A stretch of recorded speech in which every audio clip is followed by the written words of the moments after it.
கர்த்தருடைய பரிசுத்த ஸ்தோத்திரம். எதை பார்த்துட்டு வரோம்? இஸ்ரவேல் மலைகளுக்குள்ள தீர்க்க தரிசனம்.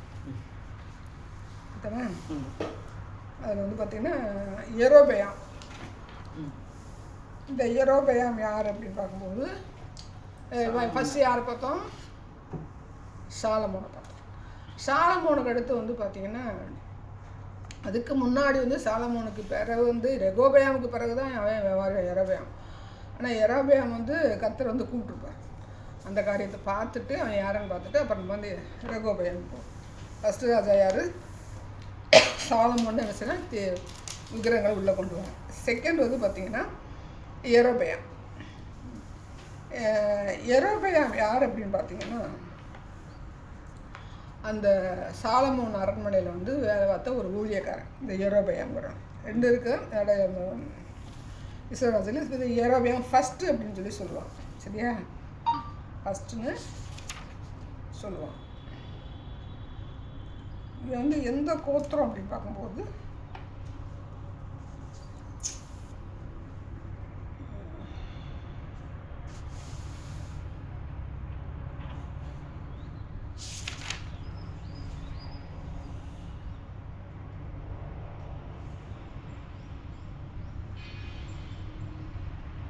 எப்ராயிம் கோத்திரம். எந்த கோத்திரம்? எப்பிராயிம் கோத்திரம். ஆமாம், எப்ராயிம் கோத்திரம். அது வந்து எப்ராயிம் கோத்திரம். எப்ராயிம் கோத்திரம் தான் கர்த்தர் வந்து தெரிஞ்செடுக்கிறார். இவனை வந்து சாலமோன் ராஜா வந்து தவறான பாதையில் போகும்போது ஒரு தீர்க்கதரிசியை அனுப்பி என்ன சொல்லுவார்னா, இப்படி தீட்டுப்பட்டு போச்சு, நான் என்ன பண்ண போகிறேன், 10 கோத்திரத்தை நீ எடுத்துக்கோ. அவனுக்கு வந்து தாவீதுக்கு நான் வந்து வாக்குத்தத்தம் கொடுத்ததுனால அவனுக்கு வந்து அந்த யூதா கோத்திரம் மட்டும்தான் அவனுக்கு பங்கா இருக்கும். அது 2 பங்கு அவனுக்கு. நீ 10 கோத்திரத்தை எடுத்து நடத்து, நீ என்ன செய்ய, நல்லபடியாக நடத்து, நான் உன்னை செய்வேன், ஆசீர்வதிப்பேன் அப்படின்னு சொல்லி வாக்குத்தத்தம்லாம் கொடுத்துருப்பார். ஆனால் இவன் என்ன பண்ணியிருப்பேன், அதை வந்து மீறி வந்து மெயின் காரணம் எப்படி அந்த இஸ்ரவேல் நாட்டுக்கு தேசத்துக்கு வந்து விக்கிரகங்கள் வந்து வர்றதுக்கு மெயின் காரணமான ஒரு ஆள் வந்து யெரொபெயாம். ரைட்டா? எப்படி எப்போ பேசுவார்?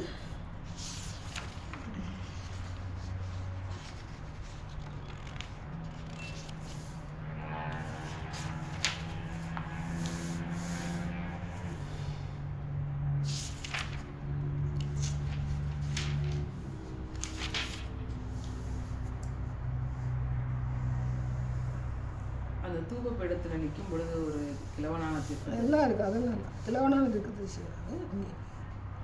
1 ராஜாக்கள் 12 25 30 25 வரைக்கும். யெரொபெயாம் எப்பிராயிம் மலை தேசத்தில் சீகேமை கட்டி அதிலே வாசம் பண்ணி அங்கிருந்து போய் பெனுவேலை கட்டினான். யெரொபெயாம் இப்போது ராஜ்யபாரம் தாவீது வம்சமாய் திரும்புகிறதாய் இருந்தது. இந்த ஜனங்கள் எருசலேமில் உள்ள கர்த்தருடைய ஆலயத்திலே பலிகளை செலுத்த போனால் இந்த ஜனங்களின் இருதயம்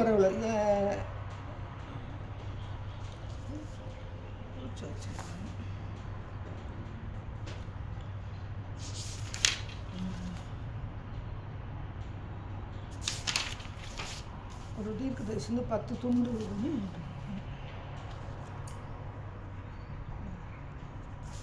1 ராஜாக்கள்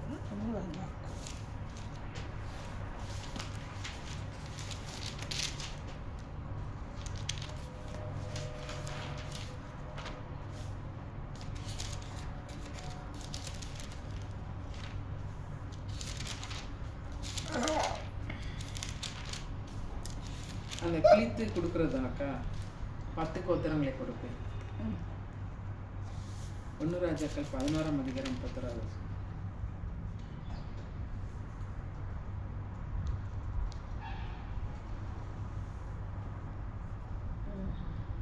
அது வந்து 26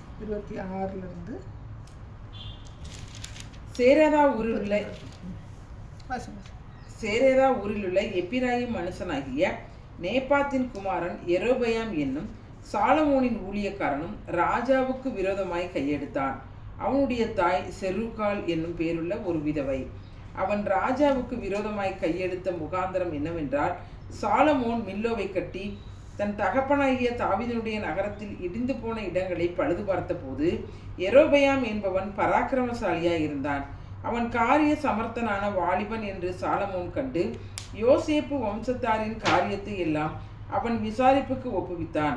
அக்காலத்திலே யெரொபெயாம் எருசலேமிலிருந்து வெளியே போகிற போது சீலோனியனாகிய அகியா என்னும் தீர்க்கதரிசி புது சால்வையை போர்த்து கொண்டிருந்து வழியிலே அவனை கண்டான். இருவரும் வயல்வெளியிலே தனித்திருக்கையில் அகியா தான் போர்த்து கொண்டிருந்த புது சால்வையை பிடித்து அதை 12 துண்டங்களாக கிழித்து போட்டு 12 துண்டாக கிழித்து போட்டு யெரொபெயாமை நோக்கி, 10 துண்டுகளை எடுத்துக்கொள். இஸ்ரவேலின் தேவனாகிய கர்த்தர் சொல்லுகிறது என்னவென்றால், இதோ நான் ராஜ்யபாரத்தை சாலமோனுடைய கையிலிருந்து எடுத்து கிழித்து உனக்கு 10 கோத்திரங்களை கொடுப்பேன். ஆனாலும் என் தாசனாகிய தாவீதுக்காகவும் நான் இஸ்ரவேல் கோத்திரங்களில் எல்லாம் தெரிந்து கொண்ட எருசலேம் நகரத்துக்காகவும் ஒரு கோத்திரம் அவனுக்கு இருக்கும். அவர்கள் என்னை விட்டு சீதோனியரின் தேவியாகிய அஸ்தரோத்தையும் மோவாபியரின் தேவியாகிய காமோசையும் அம்மோன் புத்திரரின் தேவனாகிய மில்கோமையும் பணிந்து கொண்டு அவன் தகப்பனாகிய 32 வரைக்கும் போகும். 32 அப்போ ஏற்கனவே என்ன சொல்ல, கர்த்தர் வந்து ஒரு தீர்க்கதரிசி மூலமாக, அவன் பேர் என்னது குறிச்சிருக்கேன், அகியா தீர்க்கதரிசி மூலமாக வந்து சொல்லியிருப்பார். இப்போ எதுக்காக இந்த 10 கோத்திர துண்டை வந்து 2 இது இப்போ வடக்கு ராஜ்யம் தெற்கு ராஜ்யம் சொல்லி பிரிகிற நேரம் தான் இது. இந்த இடத்துல தான் பிரியும். சரியா?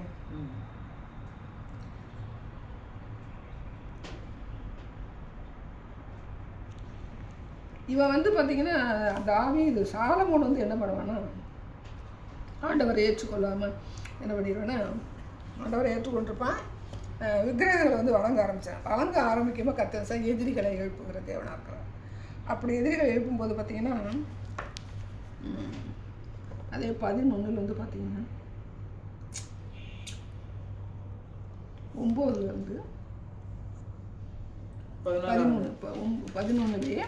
11 9 வரைக்கும் ஆசைங்க அவர்கிட்ட சொல்றாங்க கர்த்தர் சாலமோன்ட்ட. ஆகையால் இஸ்ரவேலின் தேவனாகிய கர்த்தர் சாலமோனுக்கு 2 விசை தரிசனமாகி அந்நிய தேவர்களை பின்பற்ற வேண்டாம் என்று கட்டளையிட்டு இருந்தும் அவன் கர்த்தரை விட்டு தன் இருதயத்தை திருப்பி அவர் கற்பித்ததை கை கொள்ளாமல் போனதினால் கர்த்தர் அவன் மேல் கோபமானார். ஆகையால் கர்த்தர் சாலமோனை நோக்கி, நான் உனக்கு கட்டளையிட்ட என் உடன்படிக்கையும் என் கட்டளைகளையும் நீ கை கொள்ளாமல் போய் இந்த காரியத்தை செய்தபடினால் ராஜ்யபாரத்தை உன்னிடத்திலிருந்து பிடுங்கி அதை உன் ஊழியக்காரனுக்கு கொடுப்பேன். ஆகிலும் உன் தகப்பனாகிய தாவீது நிமித்தம் நான் அதை உன் நாட்களிலே செய்வதில்லை. உன் குமாரனுடைய கையினின்று அதை பிடுங்குவேன். ஆனாலும் ராஜ்யபாரம் முழுவதையும் நான் பிடுங்காமல் என் தாசனாகிய தாவீது நிமித்தமும் நான் தெரிந்து கொண்ட எருசலேம் நிமித்தமும் ஒரு கோத்திரத்தை நான் உன் குமாரனுக்கு கொடுப்பேன் என்றார். கர்த்தர் எப்பவுமே சொல்லாமல் செய்கிற தேவன் இல்லைன்னு பார்த்தோம். அப்போ இவன் தவறு பண்ணினாலும் 2 தடவை என்ன செய்கிறாரு, தரிசனம் வர்றாரு. முதல் தடவை வந்து அவன் அறிவை கேட்குறேன், ஞானத்தை கேட்கும்போது கர்த்தர் சொல்லி ஞானத்தையும் செல்வத்தையும் சேர்த்து கொடுக்குறாரு. பின்மாறி போகும்போது அப்படி விட்டு விடுகிற தேவன் இல்லை. என்ன செய்கிறாருன்னா 2 தடவை எச்சரிக்கிறாரு. எச்சரித்தாலும் அவன் என்ன பண்ணலை, அதுக்கு செவி சாய்க்கும் போதே அவன் சொல்லுகிறார், உன்னுடைய ஊழியக்காரன் உங்ககிட்ட வேலை பார்க்குறேன் தான் 10 வந்து எடுத்து கொடுக்க போகிறேன், 10 கோத்திரத்தை அப்படின்னு சொல்லி சொல்லுவார். அதுவும் இல்லாமல் பார்த்தீங்கன்னா அவன் இருக்கிற நாட்கள் என்ன செய்வார்னா எதிரிகளை வந்து எழுப்புகிற தேவனாக இருக்கிறார். அதிலே 14 வாசிங்க. கர்த்தர் ஏதோமியனாகிய ஆதாத் என்னும் ஒரு விரோதியை சாலமோனுக்கு எழுப்பினார். இவன் ஏதோமில் இருந்த ராஜகுலமானவன். இவன் அப்படி அந்த ஒரு எதிரி ஏற்படுறான். யார் ஏற்படுறான்னா ஏதோமின்னா யாருன்னு பார்த்தோம், ஏசாவு சந்ததியிலேருந்து ஆதாத் அப்படிங்கிறவன் ஒருத்தர் வந்து எழுப்புறாரு.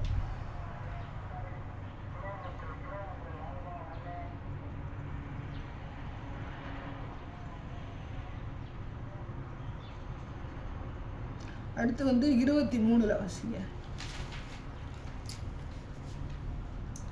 எலியாதாவின் குமாரனாகிய ரேசோன் என்னும் வேறொரு விரோதியை தேவன் எழுப்பினார். இவனுக்கு வந்து இந்த விக்கிரக ஆராதனை வந்து உள்ள நுழைஞ்ச உடனே ஆண்டவர் என்ன சொல்கிறாருன்னா 10 கோத்திரத்தை எடுத்து கொடு, நான் அவனுக்கு நான் யார் கொடுக்க போகிறேன், யெரொபெயாமுக்கு கொடுக்க போகிறேன் அப்படிங்கிறாரு. 2 விரோதிகள் வந்து எழுப்புறாரு. 2 அப்போ அவன் இருக்கிற நாட்கள் தாவீது நிமித்தம் வந்து உனக்கு என்ன செய்ய மாட்டேன், ராஜ்யம் வந்து 2ஆக போகாது, உனக்கு பிறகு தான் வரும்போது அவன் இருக்கிற காலத்தில் 2 விரோதிகள் வந்து கர்த்தர் சில எழுப்புகிற தேவனாக இருக்கிறான். சரி, இந்த 2 விரோதி வந்து பார்த்திங்கன்னா எப்படிப்பட்ட விரோதி அப்படின்னு பார்க்கும்போது, ஏதோமோடைய வம்சத்தில் வந்து ஆதாத்து வந்து எப்படி வந்து அவன் வந்து விரோதியான அப்படின்னு பார்க்கும்போது 15 வருஷம். தாவீது ஏதோமில் இருக்கும்போது படைத்தலைவனாகிய யோவாப் ஏதோமில் உள்ள ஆண் மக்களை எல்லாம் சங்கரித்து வெட்டுண்டவர்களை அடக்கம் பண்ண போனான். ஆமாம், அப்போ இந்த சந்ததியில் உள்ள ஆண் மக்களை என்ன செய்யறா, ஒருத்தருக்கும் சண்டை போடும்போது என்ன செய்கிறாங்கன்னா கொண்டு தித்துறேன். அதில் தப்புன வந்து யாருன்னா இந்த ஆதாத். சரியா, அதில் தப்புன வந்து இந்த ஆதாத். 17 வருஷங்க. ஆதாத்தும் அவனுடைய கூட அவன் தகப்பனுடைய ஊழியக்காரரில் சில ஏதோமியரும் எகிப்துக்கு போக ஓடி போனார்கள். ஆதாத் அப்பொழுது ஒரு சிறு பிள்ளையாக இருந்தார். ஆமாம், ஓடி போகும்போது யாருன்னா ஒரு சிறு பிள்ளையாக வந்து இருக்கிறேன். அப்போ இவனை என்ன பண்ணுறாங்கன்னா எங்கே போயிடுவாங்கன்னா இப்போ அங்கே இருப்பாங்க. எங்கே இருப்பாங்கன்னா எகிப்தில் இருப்பாங்க. எகிப்தில் இருக்கும்போது அந்த எகிப்து ராஜா என்ன செய்கிறான்னா அவனுக்கு ஒரு ஆகாரம் கொடுத்து நிலம் கொடுத்து என்ன செய்கிறேன், இங்கே இரு அப்படின்னு சொல்லிட்டு அவனுடைய ராஜஸ்ரீ ஒரு மகளை வந்து என்ன செய்கிறாருன்னா கல்யாணம் வேறு பண்ணி யாருக்கு, இந்த ஆதாத்துக்கு. அப்போ இவன் அங்கேயே இருக்கு. ஆதாத்துக்கு வரும்போது யோபாப் செத்து போயிடுறேன், சாலமோன் செத்து போகிறேன்னு என்ன செஞ்சேன், இங்கே வந்துடுவேன் எருசலேமுக்கு வந்துடுவேன். அது மாதிரி நம்ம இன்னொரு விரோதியை படித்தோமா, அந்த விரோதி வந்து பார்த்தீங்கன்னா அவன் வந்து ரேஷோ. அவன் வந்து பார்த்தீங்கன்னா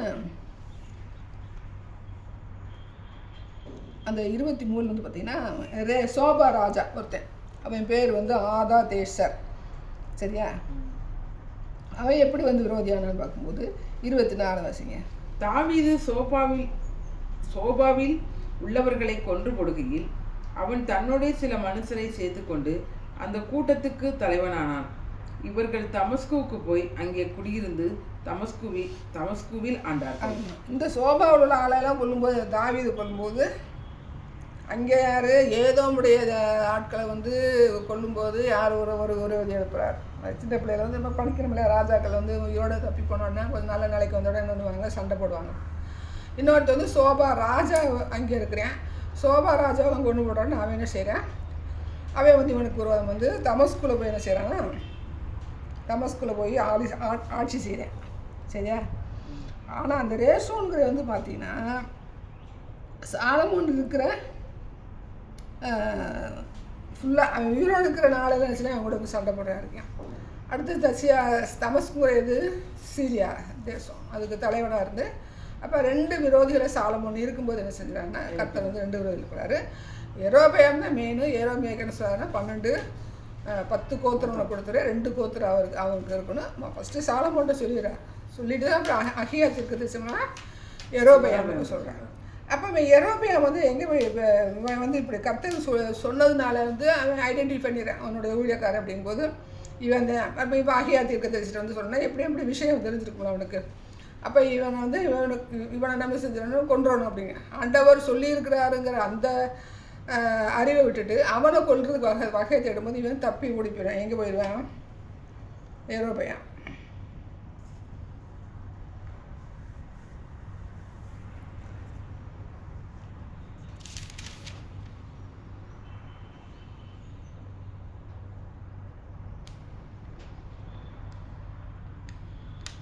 என்ன வருஷம், 40 வருஷங்க.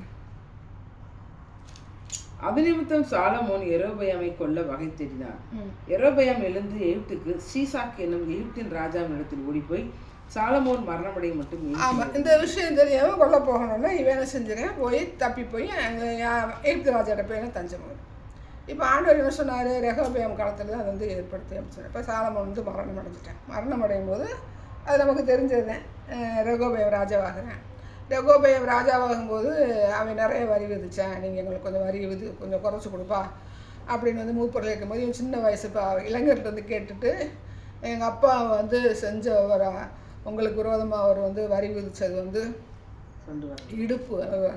நான் செய்ய போகிறது சுண்டு வரல, அவர் செஞ்சது சுண்டு வரல அளவு அப்படின்னு சொல்லி அவங்கள்ட்ட கேட்காம போகும்போது அங்கே என்ன ஆயிருது பார்த்தீங்கன்னா, அப்போ தான் இவன் வந்து உள்ள நுழைகிறான். யார்? யெரொபெயாம்.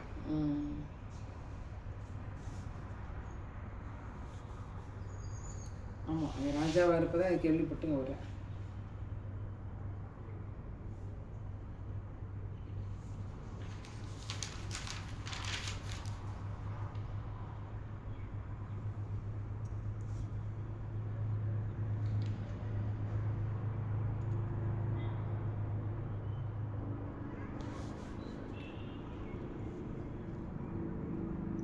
அப்போ இந்த காரியம் வந்து எப்படின்னு பார்க்கும்போது, இந்த காரியம் வந்து பார்த்தீங்கன்னா,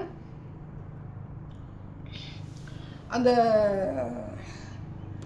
அகியாவை கொண்டு அந்த தீர்க்க தரிசனம் நிறைவேறுவதற்காக அப்படிப்பட்ட ஒரு காரியம் நடந்திருக்கு. நான் ஆண்டவருடைய கரத்தில் நம்ம கொடுக்கும்போது என்ன செய்யும், அதை வந்து மாற்றுகிற தேவன். மாறாமல் போகும்போது என்ன செய்யும், அதை அப்படியே என்ன செய்யும். அதாவது என்னென்னா, நம்ம ஒப்பு கொடுத்துட்டோம்னா, இப்போ ஆண்டவர் சொல்லியிருக்கிறாரு 10 கோத்திரம் வந்து நீ எடுத்துக்கிற, 2 கோத்திரம் தான் உனக்கு அப்படின்னு சொல்லும்போது, இவன் சரண்டர் ஆயிருந்தாலும் என்ன செய்ய, அதுக்கு மாற்றுகிற தேவன். இவன் சரண்டர் ஆகாதனால ரெகோபெயாமுக்கு ஒரு சான்ஸ் கொடுக்குறாரு. ரெகோபெயாம் மாற்றம் அடையாதனால இந்த காரியம் வந்து என்ன செய்யுது, நடக்குது. அப்படித்தான் நம்ம எடுத்துக்கணும். சரி, ஆண்டவர் வந்து சொல்லிட்டாருன்னா அப்படியே செய்கிறது. நன்மையான காரியங்களே அப்படியே செய்கிற தேவன். நம்ம வந்து நன்மையான காரியங்களை செய்யாத பட்சத்தில் என்ன செய்கிறோம்னா அது தள்ளி போகும். இப்போ நமக்கு வந்து 10 கோத்திரம் போயிடும். இப்போ இஸ்ரவேல் யூதா கோத்திரத்தில் நல்ல ராஜாக்கள்லாம் வருவாங்க இல்லையா? அப்படி வரும்போது அதை கீழ்ப்படியும் போது கற்று அந்த ஆசீர்வாத நன்மைகளை கட்டளையிடுகிற தேவன். கீழ்ப்படியாத போது வந்து அவர் வாக்கு தத்தத்தையும் நம்ம செய்யலாம். அது வாக்கு தத்துவம், அவர் சொன்ன வாக்கு தத்தமாகவே தான் இருக்கும் கடைசி வரைக்கும். நம்ம அது 2 வரைக்கும் வச்சுருப்பார். நாம் கீழ்ப்படியும் போது அதை நம்ம அனுபவிக்க முடியாமல், தடை பண்ணுகிற தேவனில் அனுபவிக்க முடியாமல் போயிடும். சரியா? அப்போ இவன் என்ன பண்ணுறான், ரெகோபெயாம் அந்த மாட்டேன்னு சொல்லணும்னா என்ன ஆகுதுன்னு பார்த்தீங்கன்னா, அந்த காரியத்துக்காக என்ன செய்கிறாரு கர்த்தர் வந்து இது வந்து பிரித்து போயிடறாங்க. யார் பிரிஞ்சு போயிடறாங்கன்னா, அந்த 10 கோத்திரம். ரைட்டா? 10 கோத்திரம் வடக்கு ராஜ்யம் மட்டும் பிரிஞ்சு போயிடுவாங்க. யூதா பென்யமீன் வந்து ரெண்டு ஒரே பேர்னால அழைக்கப்படும். அந்த கோத்திரம் மட்டும் என்ன செய்யணும், பிரியாமல் வந்து அவங்களுக்கு கீழே வந்து அடங்கியிருப்பான். அவன் ஆட்சிக்கு வந்து கீழே வந்து அடங்கியிருப்பேன்.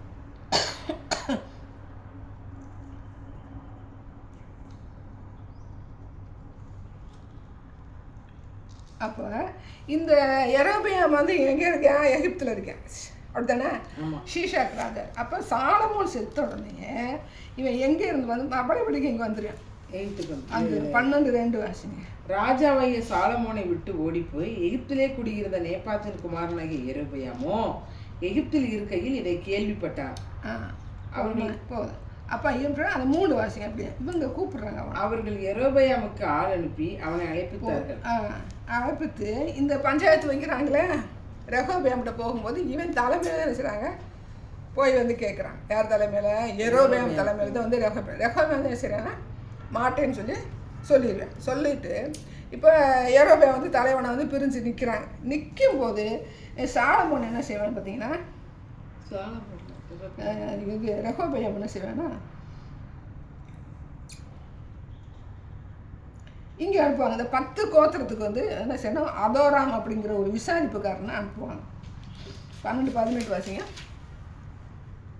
அதோனிராம் அப்படிங்கிற. பின்பு ராஜாவாகிய ரெகோபெயாம் பகுதி விசாரிப்புக்காரனாகிய அதோராமை அனுப்பினான்.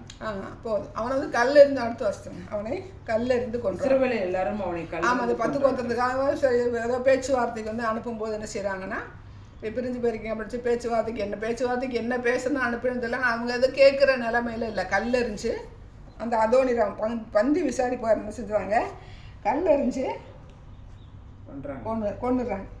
கொண்டுனால அப்போ தான் இது 10 ராஜ்யம் என்ன செஞ்சு 10 ராஜ்யம். அப்போ தான் வடக்கு ராஜ்யம் வந்து உருவாகிருச்சு. அப்போ 20 வாசிங்க. யெரொபெயாம் திரும்பி வந்தான் என்று இஸ்ரவேலருக்கு எல்லாம் கேள்வியான போது அவனை சபையினிடத்தில் அழைத்தனுப்பி அவனை சமஸ்த இஸ்ரவேலின் மேலும் ராஜாவாக்கினார்கள். யூதா கோத்திரம் மாத்திரமே அன்றி வேறொருவரும் தாவீது வம்சத்தை பின்பற்றினார். இதுதான் ஃபர்ஸ்ட் ராஜா. வடக்கு இஸ்ரவேல் ராஜ்யத்துக்கு ஃபர்ஸ்ட் ராஜா வந்து யெரொபெயாம். ஆமாம், இவன் வந்து ஓடி போயிடுறேன். ஓடி போன உடனே இவங்க கூப்பிட்டு வராங்க. கூப்பிட்டு வந்து ரெகோபெயாம்கிட்ட வந்து செய்கிறாங்க, பஞ்சாயத்து வைக்கிறாங்க. பஞ்சாயத்து வைக்கும்போது என்ன செய்கிறாங்கன்னா, அவன் வந்து செவி சாய்க்காத போது இவன் என்ன செஞ்சிடறாங்க, யெரொபெயாம் வந்து ராஜா வைக்கிறான். இப்போ இவன் ஆண்டவர் என்ன சொல்லுவார் அந்த அகியா தீர்க்கதரிசிக்கிட்ட என்ன சொல்லுவார் அப்படின்னா, நீ என்ன பண்ணு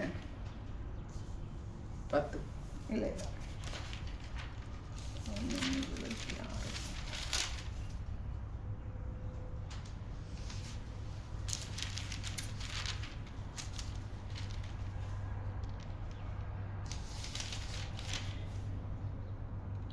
37 வாசிங்க. 11, 37, 38, 37, 38 வாசிங்க.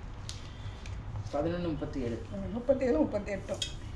நீ உன் மன விருப்பத்தின்படி ஆண்டு கொண்டு இஸ்ரவேலின் மேல் ராஜாவாய் இருப்பதற்கு நான் உன்னை தெரிந்து கொண்டேன். நான் உனக்கு கட்டளையிடலாம், நீ கேட்டு கை கொண்டு நீ என் வழிகளில் நடந்து என் தாசனாகிய தாவீது செய்தது போல் என் கட்டளைகளையும் என் கற்பனைகளையும் கை கொள்ளும்படிக்கு என் பார்வைக்கு செம்மையானதை செய்கிறது உண்டானால் நான் உன்னோடு இருந்து நான் தாவீதுக்கு கட்டினது போல உனக்கும் நிலையான ஒரு வீட்டை கட்டி இஸ்ரவேலை உனக்கு தருவேன். இது எவ்வளோ பெரிய ஆசீர்வாதம், எவ்வளோ பெரிய ஆசீர்வாதம். தாவீதுக்கு வந்து எந்த இடத்துலையும் சொல்லப்படலை. இந்த 11ஆவது அதிகாரத்தில் அவன் பேர் வருது. அப்படி இருக்கும்போது தாவீதுக்கு நிறையா 1 சாமுவேல் 2 சாமுவேல் எல்லாத்துலேயும் அவனுடைய பேர் வரும். அவனுடைய காரியங்கள் நிறைய ஒதுக்கப்படும். அந்த தாவீதுக்கு கொடுத்த உடன்படிக்கைக்கு நிலையான வீட்டை நான் கட்டுவேன்னு சொல்ல போகிறேங்க. இவன் எப்படிப்பட்டவனாக இருக்கிறேன்னா, பதவி உடனே பதவி ஆசை அவனுக்கு வந்துடும். பதவி ஆசை இந்த இடத்துல 10 கோத்திரம் போது அவனுக்கு 2 கோத்திரம் யூதா சின்ன நாடாக போயிருது, நமக்கு பெரிய நாடாக இருக்குது. அப்போ இந்த நாட்டை நான் தக்க வச்சுக்கிறதுக்கு நான் என்ன செய்யணும், அந்த ஆண்டவருடைய அறிவில் அவன் வளராமல் இருக்கிற பதவி வந்து நான் எப்படி தக்க வச்சுக்கிறது அப்படிங்கிற ஒரு காரியத்தில் என்ன பண்ணுறேன்னா, தானில் ஒரு பொண்ணு தானுங்கிறது வடக்கம், தானுங்கிற ஒரு பொண்ணுக்குடியும் இங்கே சமாரியாவில் பெத்தேல அங்கே ஒரு பொண்ணு கண்ணுக்குட்டி வச்சுட்டேன்.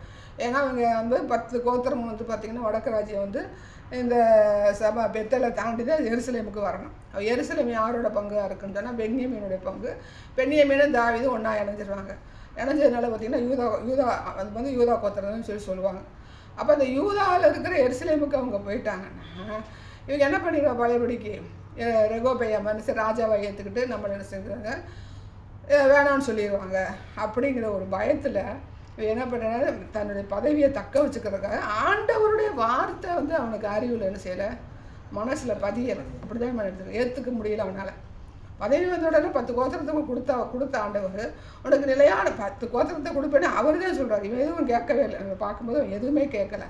அவராக கூப்பிட்டு சொல்கிறாரு, ஒரு தீர்க்கதரிசியை ஆயத்தம் பண்ணி உனக்கு நான் 10 கோத்திரத்தை கொடுக்குறேன், நீ இஸ்ரவேலுக்கு வந்து நீ ராஜாவாக இருப்ப, தாவீதுக்கு இருக்கு நிலையான வீட்டை கட்டுவேன்னு சொல்கிறார். அப்போ அதெல்லாம் அவனுக்கு மண்டையில் உரைக்கலை. இப்போ உலகத்தில் வந்து உலகத்தின் ஆசீர்வாதத்துக்காக நம்மளுடைய கண்களை போய் முன்னாடி ஆண்டவர் என்ன சொன்னார், ஆண்டவருடைய வாக்குத்தத்தம் என்ன, ஆண்டவர் நம்மளை எதுக்காக தெரிந்து கொண்டார், ஏன் தெரிந்து கொண்டார், நமக்கு என்ன திட்டம் வச்சுருக்கிறாரு, அந்த திட்டத்தின் பாதை நம்ம எப்படி கடந்து போகிறது, அப்படி நம்மளை நினைக்க விடாமல் இந்த உலகத்தில் நம்ம என்னெல்லாம் செய்யணுமோ அந்த சிந்தனை டோட்டலாக வந்து பிசாசு கரப்ஷன் படுத்துவேன். இதில் வந்து என்ன செய்யணும், கவனமாக இருக்கணும். ரைட். இதில் வந்து பார்த்திங்கன்னா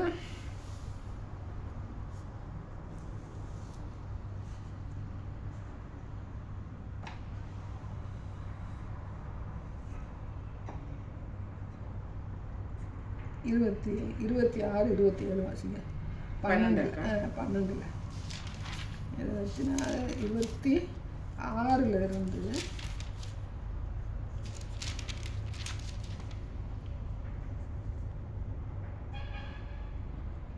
என்னெல்லாம் பண்ணி வச்சு இது 33 வரைக்கும் வச்சு என்ன நம்ம பண்ணுறேன்னு பார்த்தோம். கடைசி வரைக்கும் 33 வரைக்கும் 26. யெரொபெயாம் இப்போது ராஜ்யபாரம் தாவீது வம்சமாய் திரும்புகிறதா இருக்கும். இந்த ஜனங்கள் எருசலேமில் உள்ள கர்த்தருடைய ஆலயத்திலே பலிகளை செலுத்த போனால் இந்த ஜனங்களின் இருதயம் யூதாவின் ராஜாவாகிய யெரொபெயாம் என்னும் தங்கள் ஆண்டவன் வசமாய் திரும்பி அவர்கள் என்னை கொன்று போட்டு யூதாவின் ராஜாவாகிய ரெகோபெயாமின் பாரிசமாய் போய் விடுவார்கள் என்று தன் மனதிலே சிந்தித்து கொண்டிருந்தான். ஆகையால் ராஜாவானவன் யோசனை பண்ணி பொன்னினால் 2 கன்று குட்டிகளை உண்டாக்கி ஜனங்களை பார்த்து, நீங்கள் எருசலேமுக்கு போகிறது உங்களுக்கு வருத்தம். இஸ்ரவேலரே, இதோ இவைகள் உங்களை எகிப்து தேசத்திலிருந்து வரப்பண்ணின உங்கள் தேவர்கள் என்று சொல்லி ஒன்றை பெத்தேலிலும் ஒன்றை தானிலும் ஸ்தாபித்தான். இந்த காரியம் பாவமாயிற்று. ஜனங்கள் இந்த ஒரு கன்றுக்குட்டிக்காக தான் மட்டும் போவார்கள். அவன் மேடையாகிய ஒரு கோவிலையும் கட்டி லேவியின் புத்திரராய் இராத ஜனத்தில் ஈனமானவர்களை ஆசாரியராக்கினான். யூதாவில் ஆசரிக்கப்படும் பண்டிகைக்கு ஒப்பான 8ஆம் மாதம் 15ஆம் தேதியிலே யெரொபெயாம் ஒரு பண்டிகையையும் கொண்டாடி பலிபீடத்தின் மேல் பலியிட்டான். அப்படியே பெத்தேலிலே தான் உண்டாக்கின கன்றுக்குட்டிகளுக்கு பலியிட்டு தான் உண்டு பண்ணின மேடைகளின் ஆசாரியர்களையும் பெத்தேலிலே ஸ்தாபித்து தன் மனதிலே தானே நியமித்து கொண்ட 8ஆம் மாதம் 15ஆம் தேதியிலே பெத்தேலில் தான் உண்டாக்கின பலிபீடத்தின் மேல் பலியிட்டு இஸ்ரவேல் புத்திரருக்கு பண்டிகையை ஏற்படுத்தி பலிபீடத்தின் மேல் பலியிட்டு தூபம் காட்டினான். இப்போ இவன் பண்ணினதே பார்த்தீங்கன்னா, ஸ்டார்டிங்கில் பண்ணினதே பார்த்தீங்கன்னா இப்போ எது வரைக்கும் போயிடுச்சு. தேசம் வந்து சிறையிருப்புக்கு போகிற லெவலுக்கு வந்து தான் வேலை போட்டேன். சாலமோன் போட்டேன். ஆனால் ஃபோக்கஸ் ஃபுல்லாக வந்து இவன் மேலே தான் இருக்கும். இது ஏன் பண்ணுனான்னு ஒரு கொஸ்டின் இருக்கும்போது ரொம்ப வருத்தமாக இருக்குது. இங்கிட்ட இருந்த யாருன்னே தெரியல அவன்கிட்ட. தாவீது வந்து நாடுகளின் பின்னே வந்து தெரிஞ்சேன், எனக்கு வந்து ஒரு ராஜா கொடுத்தா போது அந்த அவள் பேர் என்ன, பச்சைபால் விஷயத்தில் தவறு. அதுக்கு பிறகு நல்ல முறையாக வர இவனுக்கு வேதத்தில் வந்து ஃபஸ்ட்டு ஸ்டார்டிங்கு அந்த இடத்துல அவனுடைய பேரே வரும். அவன் எப்பிரான் கோத்திரணும். அப்போ இவன் ஏற்கனவே வந்து அந்த விக்கிரக கட்டுக்குள்ளே இருந்தானா அப்படிங்கிற ஒரு கேள்வியோடு எனக்கு செய்து வருது. விக்கிரக கட்டுக்குள்ளே இருந்தவன் தான் கத்துறது தூக்கிடு. ஏன்னா இப்போ இப்போ நம்ம ராஜாக்கள் படிக்கும்போது 1 ராஜாக்கள் 2 ராஜாக்கள் வச்சுட்டு அதுக்கு முன்னாடி போகும்போது நியாயாதிபதிகளுக்குள்ளே இது பண்ணால் எல்லாமே கரப்ஷன் ஆகிப்பாங்க. எல்லாருமே கரப்ஷன் ஆகிருப்பான். அப்போ இவன் சொல்கிறேன், இப்போ இந்த இடத்துல என்ன வேதம் பதிவு பண்ணணும்னு சொன்னால் அவன் என்ன சொல்கிறேன், நீங்கள் வழி நடத்தின தெய்வம் உண்டு. அந்த வசனத்தை வாசிங்க. எகிப்தில் இந்த சீனாயில் இப்போ படிச்சிருக்கேனக்கா.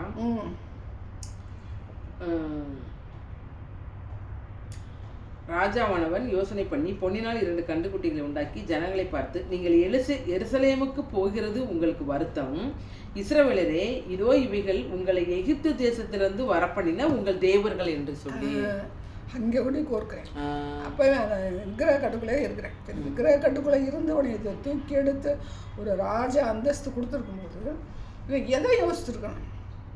நம்ம ஆண்டவர் தான் 10 கோத்திரம் கொடுத்துருக்கிறாரு. தாவீது வீட்டை கட்டுவேன்னு சொன்னவரே ஒரு 2 கோத்திரத்தோடு, அதாவது ஒரு தேசத்தில் 3/4 பங்கு அவனை கொடுத்துட்டாரு. அவன் எந்த தகுதியின் அடிப்படையில் கூட சொல்லலை. எப்ராயிம் கோத்திரம் மட்டும்தான் இருக்குது, கொடுத்துட்டார். அவன் கால்வாசி என்ன இருக்குது, யூதா கோத்திரத்துக்கு வந்து ஒதுக்கியிருக்காரு. அப்போ கொடுத்து ஆண்டவர் எடுப்பாராங்கிற அறிவு அவனுக்கு என்ன செய்யலாம் இல்லை. ஆமாம், நமக்கு 10 கோத்திரம் கொடுத்துருக்காரு. அவர் சொன்ன மாதிரி செஞ்சுட்டு போயிருந்தா தலைமுறை அவங்க சிறையிருப்புக்கு போகக்கூடிய லெவலுக்கு வந்திருக்க மாட்டாங்க. அதுக்கு பிறகு நம்ம வாசிச்சோம்னா 1 ராஜாக்கள் 2 ராஜாக்கள் ஒன்று தேசமே என்ன செஞ்சு தீட்டுப்பட்டு ரத்த ஆறு பெரிய விக்கிரகங்கள்லாம் பெருகுது. ஆண்டவர் என்ன செய்யறாரு, மலைகளுக்கு இருக்கிற அந்த மலைகளை கூட பரிசுத்தப்படுத்தணும்னு சொல்லி அங்கே இருக்கிற ஆவிகள் நோக்கணும் தீர்க்க தரிசனம் சொல்கிறாங்க. சரியா? இப்போ இவன் பண்ணின தவறுகள் மகா பெரிய தவறு. அப்போ நாம் வந்து ஆண்டவர் வந்து ஒரு விக்கிரக ஆராதனைக்குள்ளே இருந்து நம்மளை வந்து சில வெளியில் கொண்டு வருகிறார். கொண்டு வந்து பழைய படிக்க நம்ம அதுக்குள்ளே சொல்கிறாங்க. ஆமாம், அதனால் நிலச்சி நிற்கிறது ஒரு பெரிய கருவை. ஆமாம், தூக்கி எடுத்துறாரு. சாக்கடைகள் கடை தூக்கி எடுத்துறாரு. நரகலான விக்கிரகம். நரகல்னு அது என்ன சொல்கிறோம், கேவலமான வாயிலே சொல்ல முடியாது. அந்த மாதிரி ஒரு காரியத்திலிருந்து நம்ம சில கத்தனை தூக்கி எடுக்கிறாரு. தூக்கி எடுத்த பிறகு பழையபடிக்கு நம்ம என்ன செய்யக்கூடாது. ஆமாம், வந்து நம்ம என்ன செய்கிறார், அவர் இப்போ இன்னைக்கு வந்து அவனுக்கு வந்து ராஜ்யபாரத்தை வந்து எடுத்து கொடுத்து அவனை வந்து தூக்கி எடுக்கிறார். இன்றைக்கி நம்ம எப்படி தூக்கி எடுக்கிறாருன்னு, அவன் விக்கிரக கட்டுக்குள்ளே கடந்து நம்மளை வெளியில் எடுத்துகிட்டு அவனே செய்வேன், பரலோக ராஜ்யத்தை கொண்டு போவேன், என்னுடைய சிங்காசனத்தில் அமர்த்துவேன், நீ நல்லா இருப்ப அப்படிங்கும்போது அந்த காரியங்களை விசேஷனை மறக்கடிச்சிட்டு இந்த உலகத்துக்கு காரியத்துக்கு முக்கியத்துவம் கொடுக்கும்போது நம்ம செய்கிறோம், விழுந்து போகிறோம், பின்மாறி போகிற பிள்ளைங்களாக இருக்கிறோம். இவங்கிட்ட வந்து கற்றுக்கிற வேண்டிய விஷயம் வந்து இதுதான். பேசிக்கலி வந்து பார்த்திங்கன்னா அவனுடைய சிந்தை எப்படிப்பட்ட சிந்தையாக இருந்துச்சுன்னா, ஆண்டவருடைய வார்த்தை சில அவனால் கிரகிக்க முடியலை. ஆண்டவர்கிட்ட நம்மளை வந்து கர்த்தர் வந்து அழைக்கிறார் அப்படிங்கும்போது, தெரிந்து கொண்டார் அப்படிங்கும்போது எதுக்காக தெரிந்து கொண்டார், நம்ம எதற்காக அழைத்தார் அப்படிங்கும்போது அவருடைய சமூகத்தில் இருந்து இருந்து கடந்து வந்தாத்தே அந்த காரியங்கள் நமக்கு என்ன செய்யணும் புரியும். எனக்கு நம்ம சொல்லுவோம், திடீர்னு ஒரு ராஜ்யத்தை கையில் கொடுத்த ஒரு துக்ளக் அப்படின்னு சொல்லி ஒரு ராஜா சொல்லுவான். அவனுக்கு எதுவுமே பரம்பரையாக வந்தது. அவனுக்கு கையில் அதை தூக்கி கொடுத்த உடனே துக்ளக் ஆட்சினே சொல்லுவாங்க. அவன் இஷ்டத்துக்கு எனத்தையாவது செய்வான். அந்த அந்த இதில் சரித்திரத்தில் உள்ள ஒரு ராஜா முஸ்லீம் முஸ்லீம் ஆமாம் முஸ்லீம் ராஜா. அந்த முஸ்லீம் ராஜா வந்து பார்த்திங்கன்னா துக்ளக் ஆட்சினே இப்போ ஏதாவது ஒரு காரியம் ஏட்டிக்குப்படியாக செஞ்சாங்கன்னா அந்த அறிவுபூர்வமாக செய்யாமல் கோமாளி மாதிரி செய்யும். அந்த மாதிரி காரியம் வந்து இவன் பண்ணி வச்சுட்டு போன இவனோட போகலை. என்னாச்சு, ஜனங்கள் வந்து சிறையிருப்புக்கு போகிற மாதிரி அது ஒரு பனிஷ்மெண்ட்டு. மலைகளுக்கு கூட என்ன செய்கிறாரு, ஒரு தீர்க்கதரிசனம் ஒரு பனிஷ்மெண்ட்டு. மலையில் வந்து அந்த விக்கிரகம் இந்த பூமியில் உள்ள அங்கே எங்கெங்கெல்லாம் விக்கிரகம் வைக்கிறாங்கன்னா எல்லாமே வந்து பிசாசுடைய கிரியைகளாக போகிறவங்க கத்தனை செய்கிறாங்க. அதை வந்து அடித்து நொறுக்கக்கூடிய காரியம் போயிடும். அடுத்து வந்து பார்த்திங்கன்னா அந்த 28 33 வரைக்கும் கஷ்டமா.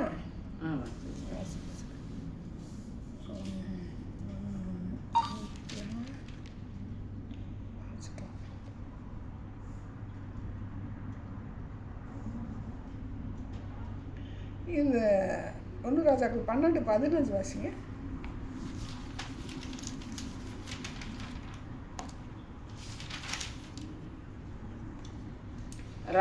ராஜா ஜனங்களுக்கு செவிகொடாமல் போனான். கர்த்தர் சீலோனியரான அகியாவை கொண்டு நேபாத்தின் குமாரனாகிய யெரொபெயாமுக்கு சொன்ன தம்முடைய வார்த்தையை உறுதிப்படுத்தும்படி கர்த்தரால் இப்படி நடந்தது. 15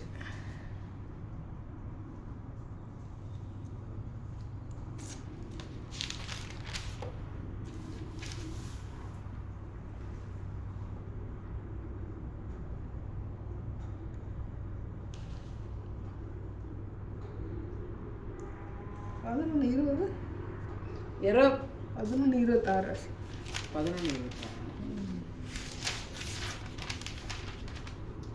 சேரேதா ஊரிலுள்ள எப்பிராயிம் மனுஷனாகிய நேபாத்தின் குமாரன் யெரொபெயாம் என்னும் சாலமோனின் ஊழியக்காரனும் ராஜாவுக்கு விரோதமாய் கையெடுத்தான். 11-26 நேபாத் மகன் வாசிங்க. அது எதில் வாசிங்க? எனக்கா நேபாத் மகன் சொல்லி வாசிங்க. அது எதில் வாசிங்க? வாசிக்கல. நேபாத் மகன்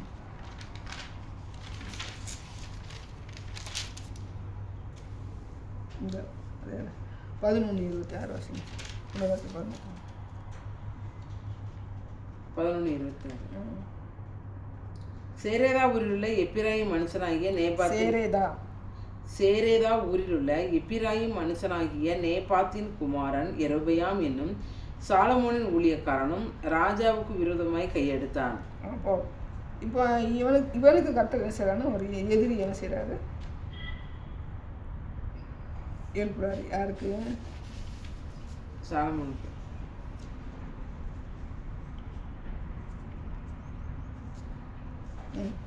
அந்த மொத்தம் 2 இது 1 3 மொத்தம் 3 விரோதி. நேபாத்தின் மகன் அவன் வந்து யாருக்கு இல்லை 2 விரோதி தான். இந்த யெரொபெயாம் வந்து பார்த்திங்கன்னா யாருடைய வந்து எப்ராஹிம் அப்படின்னு சொல்லி நம்ம வந்து கோத்திரம் பார்த்தோம். யெரொபெயாம் வந்து நேபாத்தின் குமாரன். யெரொபெயாம் வந்து அவங்க அப்பா பேர் வந்து நேபாத். சரியா?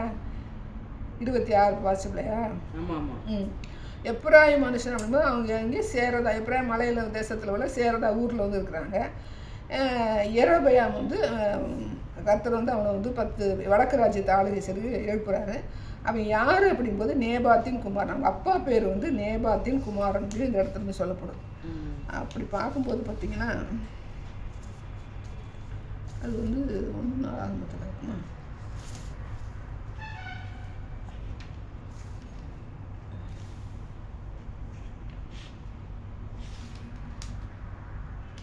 ரெண்டு 4 13-6 வருஷம்.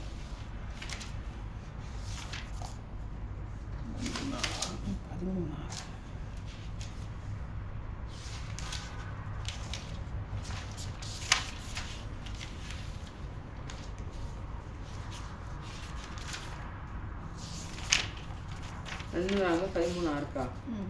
ஆகிலும் தாவீதின் குமாரனாகிய சாலமோனின் ஊழியக்காரனான எரோபெயாம் என்னும் நேபாத்தின் குமாரன் நேபாத்தின் குமார் வாசி. எழும்பி தன் எஜமானுக்கு விரோதமாக கலகம் பண்ணினான். ம். 2:4.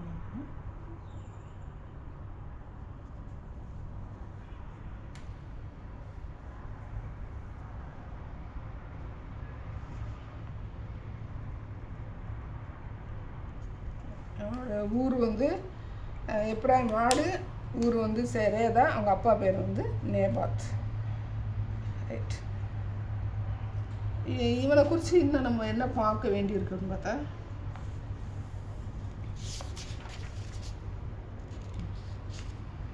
1 ராஜாக்கள் 13:4 வாசி. 1 ராஜாக்கள் 13:4.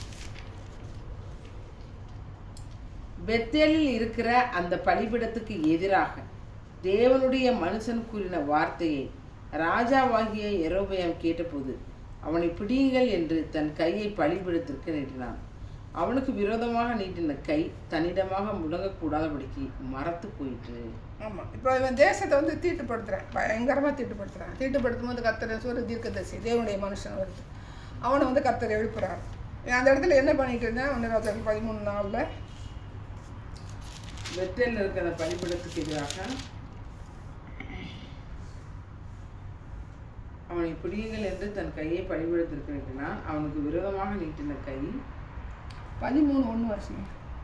எரோபெயாம் தூபங்காட்ட பலிபீட தண்டையிலே நிற்கையில் போதும். இப்போ என்ன செய்யறேன், இவன் என்ன செய்கிறேன், இப்போ இது 12:33 என்ன பண்ணணும், 12:33 வாசிங்க. தன் மனதிலே தானே நியமித்து கொண்ட 8ஆம் மாதம் 15ஆம் தேதியிலே பெத்தேலில் தான் உண்டாக்கின பலிபீடத்தின் மேல் பலியிட்டு இஸ்ரவேல் புத்திரருக்கு பண்டிகையை ஏற்படுத்தி பலிபீடத்துக்கு மேல் பலியிட்டு துபங்காட்டினான். ஆமாம், இப்போ எல்லாம் பண்டிகை வைக்கிறேன், இவன் இஷ்டத்துக்குலாம் ஆட்டம் போடுறேன். ஆட்டம் போடும்போதே கர்த்தர் ஒரு தேவனுடைய மனுஷன் வந்து எழுப்புறாரு. திரும்ப 13:1 வாசிங்க. 13:1 எரோபெயாம் தூபங்காட்ட பலிபீட தண்டையிலே நிற்கையில் இதோ தேவனுடைய மனுஷன் ஒருவன் கர்த்தருடைய வார்த்தையின்படியே யூதாவிலிருந்து பெத்தேலுக்கு வந்து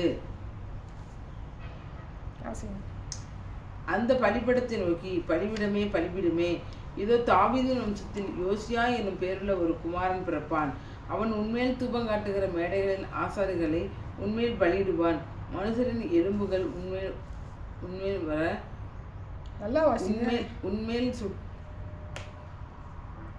உன்மேல் தூபம் காட்டுகிற மேடைகளின் ஆசாரியர்களை உன்மேல் பலியிடுவான். மனுஷரின் எலும்புகளும் உன்மேல் சுட்டரிக்கப்படும் என்பதை கர்த்தர் உரைக்கிறார் என்று கர்த்தருடைய வார்த்தையை கூறி அன்றைய தினம் அவன் ஒரு அடையாளத்தையும் சொல்லி, இதோ இந்த பலிபீடம் வெடித்து அதன் மேலுள்ள சாம்பல் கொட்டுண்டு போம், கர்த்தர் உரைத்ததற்கு இதுவே அடையாளம் என்றான். பெத்தேலிலே இருக்கிற அந்த பலிபீடத்துக்கு எதிராக தேவனுடைய மனுஷன் கூறின வார்த்தையை ராஜாவாகிய எரோபெயாம் கேட்டபோது அவனை பிடியுங்கள் என்று தன் கையை பலிபீடத்திலிருந்து நீட்டினான்.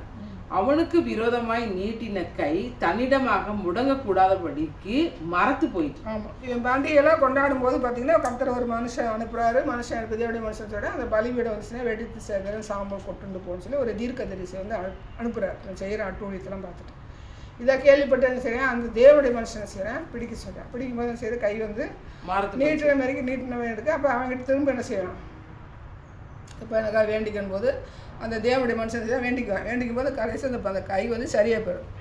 அதே தொடர்ந்து வாசிங்க. 8 வாசிங்க. 8 13:8 தேவனுடைய 13:5 தேவனுடைய மனுஷன் கர்த்தருடைய வார்த்தையால் குறித்திருந்த அடையாளத்தின்படியே பலிபீடம் வெடித்து சாம்பல் பலிபீடத்திலிருந்து கொட்டுண்டு போயிட்டு. ஆமாம், இப்போ சொன்ன அந்த அந்த அந்த அந்த ஒரே நாளாக ஒரே நேரமாக நீங்கள் சொல்லப்படலை. அப்படியே என்ன செஞ்ச அவன் சொல்லி முடிச்சுன்னா அந்த காரியம் அப்படியே நடக்குது. பலிபீடம் என்ன செய்யுது, வெடிச்சு வந்து சாம்பல்லாம் கொட்டி போகுது. அடுத்து அது 6 வாசிங்க. அப்பொழுது ராஜா தேவனுடைய மனுஷனுக்கு பிரதித்திரமாக, நீ உன் தேவனாய கர்த்தருடைய சமூகத்தை நோக்கி வேண்டிக்கொள், என் கை முன்போல் இருக்கும்படி எனக்காக விண்ணப்பம் பண்ண வேண்டும் என்றான்.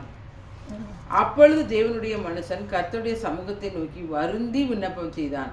ராஜாவின் கை முன்னிருந்தபடி சீர்பட்டது. ஆமாம், அவன் செஞ்ச அட்டூழியத்துக்கு கர்த்தர் வந்து என்ன செய்யறார், கண்ணுக்கு முன்னாடி காரியங்களை நடப்பிக்கிறாரு. நீட்டின கையை சரி பண்ணுகிற தேவனாவும் இரக்கம் பாராட்டுகிற தேவனாவும் இருக்கிறார். ஆனால் அவன் கடைசி வரைக்கும் என்ன பண்ண மாட்டேன்னா திருந்த மாட்டேன். கடைசி வரைக்கும் திருந்த மாட்டேன்.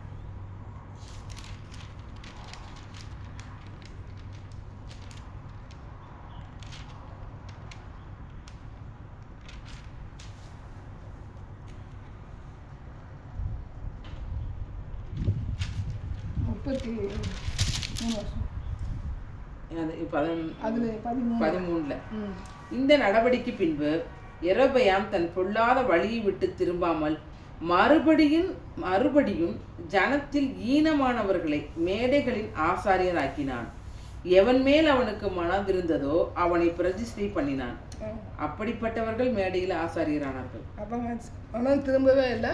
அந்த தேசத்துக்கு என்ன செய்றேன், பாவங்களை குமிச்சு வச்சுட்டு போயிடுறேன். பாவங்களை குமிச்சு வச்சுட்டு போயிடுறேன்.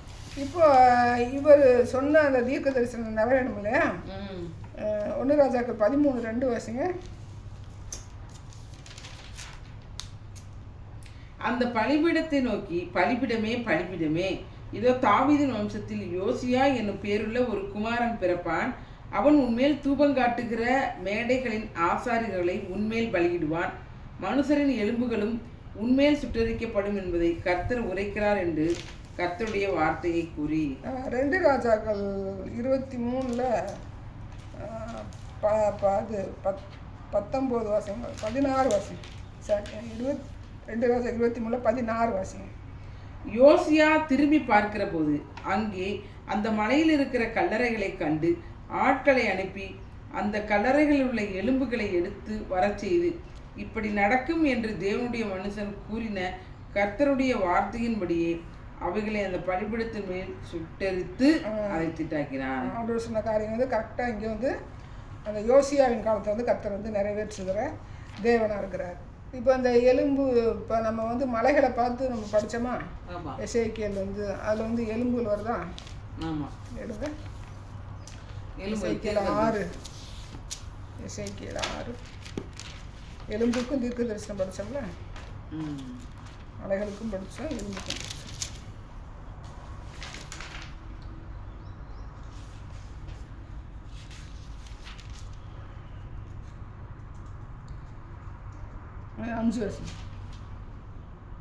நான் இஸ்ரவேல் புத்திரருடைய பிரேதங்களை அவர்களுடைய நரகலான விக்கிரங்களின் முன்னே கிடக்க பண்ணி உங்கள் பலிபிடங்களை சுற்றிலும் உங்கள் எலும்புகளை சிதற பண்ணுவேன். தீர்க்க தரிசனம் சொன்னது இங்கே செய்து இங்கே மட்டும் நிறைவேறலை, எல்லா இடமும் வந்து நிறைவேற்றுறார்.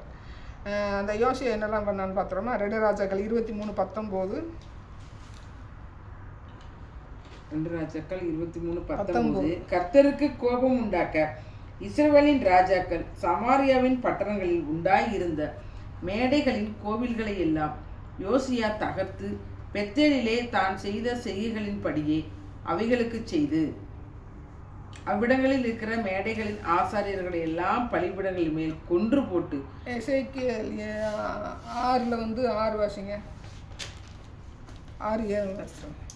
உங்கள் பலிபிடங்கள் நிர்மூலமும் பாழுமாகும்படிக்கும் உங்கள் நரகலான விக்கிரகங்கள் தகர்க்கப்பட்டு ஓய்ந்து உங்கள் சிலைகள் வெட்டுண்டு உங்கள் கிரியைகள் குலைந்து போகும்படிக்கும் உங்களுடைய சகல வாசஸ்தலங்களிலும் உள்ள பட்டணங்கள் நிர்மூலமும் உங்கள் மேடைகள் பாழுமாகும். கொலை செய்யப்பட்டவர்கள் உங்கள் நடுவில் விழுவார்கள். அப்பொழுது நான் கர்த்தர் என்று அறிந்து கொள்வீர்கள். 2 ராஜாக்கள் 23-24 வருஷங்க. ஆசாரியனாகிய இல்கியா கர்த்தருடைய ஆலயத்தில் கண்டெடுத்த புஸ்தகத்தில் எழுதியிருக்கிற நியாயப்பிரமாணத்தின் வார்த்தைகளை நிறைவேற்றும்படிக்கு யோசியா அஞ்சனக்காரரையும் குறி சொல்லுகிறவர்களையும் சுரூபங்களையும் நரகலான விக்கிரகங்களையும் யூதா தேசத்திலும் எருசலேமிலும் காணப்பட்ட எல்லா அருவருப்புகளையும் நிர்மூலமாக்கினான். 23-24 இங்கே வந்து பார்த்தீங்கன்னா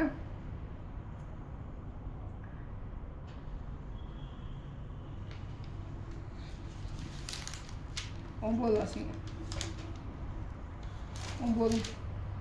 எதுலக்கா 23? எசேக்கியேல் 6:9. என்னை விட்டு சோரம் போகிற இருதயத்தை குறித்தும் தங்கள் நரகலான விக்கிரகங்களின் பின்னே சோரம் போகிற தங்கள் கண்களை குறித்தும் மனமடிவானேன் என்று உங்களில் தப்பிப்போன அவர்கள் தாங்கள் சிறைப்பட்டிருக்கும் புறஜாதிகளுக்குள்ளே என்னை நினைத்து தங்களுடைய சகல அருவருப்புகளினாலும் தாங்கள் செய்த பொல்லாப்புகளின் நிமித்தம் தங்களையே வெறுத்து. 2 நாளாகமம் 34:33 வாசிங்க.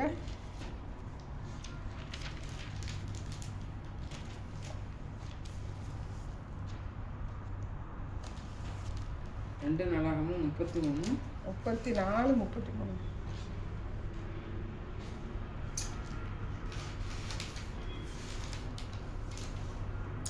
யோசியா இஸ்ரவேல் புத்தருடைய தேசங்கள் எங்கும் உண்டான அருவருப்புகளை எல்லாம் அகற்றி இஸ்ரவேலிலே காணப்பட்டவர்களை எல்லாம் தங்கள் தேவனாய கர்த்தரை சேவிக்கும்படி செய்தான். அவன் உயிரோடு இருந்த நாளெல்லாம் அவர்கள் தங்கள் பிதாக்களின் தேவனாய கர்த்தரை விட்டு பின்வாங்கினதில்லை. ஆமாம், ஆண்டவர் வந்து ஒரு தவறு பண்ணினாலும் நன்மை செய்கிற தேவன். அதை ஃபிட் பண்ணுறாரு பாருங்க. அந்த தீர்க்க தரிசன வார்த்தைகளை வந்து அப்படியே ஃபிட் பண்ணி அப்படியே எடுத்து வச்ச மாதிரி நமக்கு. அதுக்கு தான் ஒரு வார்த்தை வந்து வாசிக்க சொன்னேன். எரேமியா 3:6 வாசிச்சிருங்க. யோசியை பற்றி பார்த்து எரேமியா 3:6.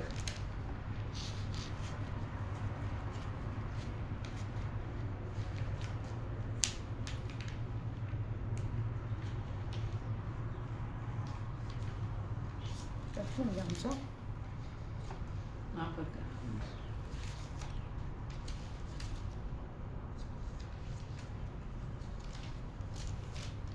எரேமியா 3:6. யோசியா ராஜாவின் நாட்களிலே கர்த்தர் என்னை நோக்கி, சீர்கட்ட இஸ்ரவேல் என்பவள் செய்ததை கண்டாயா? அவள் உயரமான சகல மலையின் மேலும் பச்சையான சகல மரத்தின் கீழும் போய் அங்கே வேசித்தனம் பண்ணினாள்.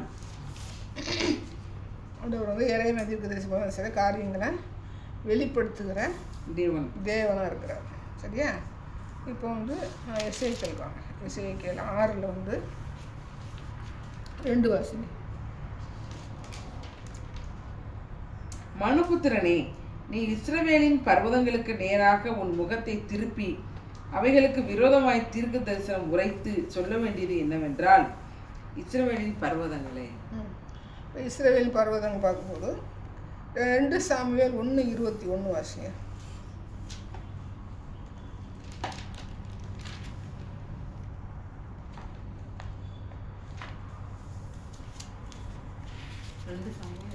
1:21.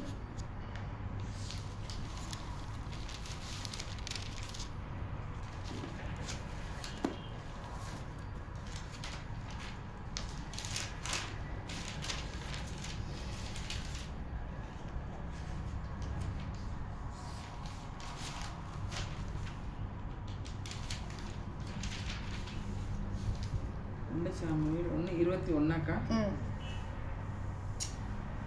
கில்போவா மலைகளே, உங்கள் மேல் பனியும் மழையும் பெய்யாமலும் காணிக்கைக்கு ஏற்ற பலன் தரும் வயல்கள் இராமல் போவதாக. அங்கே பராக்கிரமசாலிகளுடைய கேடகம் அவமதிக்கப்பட்டது. சவுல் தைலத்தால் அபிஷேகம் பண்ணப்பட்டாதவர் போல அவர் கேடகமும் அவமதிக்கப்பட்டதே. இது இப்போ கில்போவா மலைக்கு என்ன, இப்போ மலைகளையும் மதிக்க தரிசனம் எசேக்கியேல் சொல்கிறாரு. கில்போவா மலையில் வந்து கர்த்தர் வந்து பனி பெய்யாமல் பண்ணுறதுக்கு என்ன காரணம்? சவுலை வந்து என்ன செய்வாங்க, சவுலும் யோனத்தானா அங்கேயே தான் என்ன செய்வாங்க, வெட்டி கொள்ளுவாங்க. 1 சாமுவேல் 31 எடுங்க. 31 1 13 வரைக்கும் வாசிச்சு முடிச்சுருங்க. பெலிஸ்தர் இஸ்ரவேலோட யுத்தம் பண்ணினார்கள். இஸ்ரவேலர் பெலிஸ்தருக்கு முன்பாக முறிந்தோடி கில்போவா மலையிலே வெட்டுண்டு விழுந்தார்கள். பெலிஸ்தர் சவுலையும் அவன் குமாரரையும் நெருங்கி தொடர்ந்து சவுலின் குமாரனாகிய யோனத்தானையும் அபினதாபையும் மல்கி சூகாவையும் வெட்டி போட்டார்கள். சவுலுக்கு விரோதமாய் யுத்தம் பலத்தது. வில் வீரர் அவனை கண்டு நெருங்கினார்கள். அப்பொழுது சவுல் வில் வீரரால் மிகவும் காயப்பட்டு தன் ஆயுததாரியை நோக்கி, அந்த விருத்த சேதனம் இல்லாதவர்கள் வந்து என்னை குத்தி போட்டு என்னை அவமானப்படுத்தாதபடிக்கு நீ உன் பட்டயத்தை உருவி என்னை குத்தி போடு என்றான். அவனுடைய ஆயுததாரி மிகவும் பயப்பட்டதினால் அப்படி செய்ய மாட்டேன் என்றான். அப்பொழுது சவுல் பட்டயத்தை நட்டு அதன் மேல் விழுந்தான். சவுல் செத்து போனதை அவன் ஆயுததாரி கண்டபோது அவனும் தன் பட்டயத்தின் மேல் விழுந்து அவனோடே கூட செத்து போனான். அப்படியே அன்றைய தினம் சவுலும் அவன் 3 குமாரரும் அவன் ஆயுதத்தாரியும் அவனுடைய எல்லா மனுஷரும் ஒருமிக்க செத்து போனார்கள். இஸ்ரவேல் முறிந்தோடினார்கள் என்றும் சவுல் அவன் குமாரரும் செத்து போனார்கள் என்றும் பள்ளத்தாக்குக்கு இப்பாலும் யோர்தானுக்கு இப்பாலும் இருந்த இஸ்ரவேலர் கண்டபோது அவர்கள் பட்டணங்களை விட்டு ஓடி போனார்கள். அப்பொழுது பெலிஸ்தர் வந்து அவைகளிலே குடியிருந்தார்கள். வெட்டுண்டவர்களை உரிந்து கொள்ள பெலிஸ்தர் மறுநாள் வந்தபோது அவர்கள் சவுலும் அவன் 3 குமாரரும் கில்போவா மலையிலே விழுந்து கிடக்கிறதை கண்டு அவன் தலையை வெட்டி அவன் ஆயுதங்களை எடுத்துக்கொண்டு தங்கள் விக்கிரகங்களின் கோவில்களிலும் ஜனங்களுக்குள்ளும் செய்தியை பிரசித்தப்படுத்தும்படி அவைகளை பெலிஸ்தர் தேசத்திலே சுற்றிலும் அனுப்பி அவன் ஆயுதங்களை அஸ்தரோத் தேவனுடைய கோவிலிலே வைத்து அவன் உடலை பெஸ்டானின் அலங்கத்திலே தூக்கி போட்டார்கள். பெலிஸ்தர் சவுலுக்கு செய்ததை கீலேயாத் தேசத்து யாப்பேஸ் பட்டணத்தார் கேட்டபோது அவர்களிலே பலசாலிகள் எல்லாரும் எழுந்து முழுதும் நடந்து போய் பெஸ்டானின் அலங்கத்தில் இருந்த சவுலின் உடலையும் அவன் குமாரரின் உடலையும் எடுத்து யாப்பேசுக்கு கொண்டு வந்து அவைகளை அங்கே தகனம் பண்ணி அவர்களுடைய எலும்புகளை எடுத்து யாப்பேசில் இருக்கிற தோப்பிலே அடக்கம் பண்ணி 7 நாள் உபவாசம் பண்ணினார்கள். அப்போ அந்த 2 என்ன சொல்றாரு? கில்போவா மலது, பனியும் பெய்யாது மழையும் பெய்யாது, வயலுக்கு வந்து வயலுக்கு பனி இருக்காதுன்னு சொல்லி எதுக்கு சொல்ல வர்றாரு? சவுல் பண்ணினது தவறு தான், ஆனால் பாவத்தின் நிமித்தம். எசேக்கியல்னு சொல்கிறாரு, பர்வதங்களே நான் ஆரம்பித்து தீர்க்கதரிசனம் சொல்கிறார். சொல்லிட்டு அந்த கில்போவா மலைக்கு வந்து 1:21 தனியாக சொல்கிறார். திரும்ப அதை வாசிங்க. 2 சாமுவேல் 1:21 வந்து கில்போவா மலை.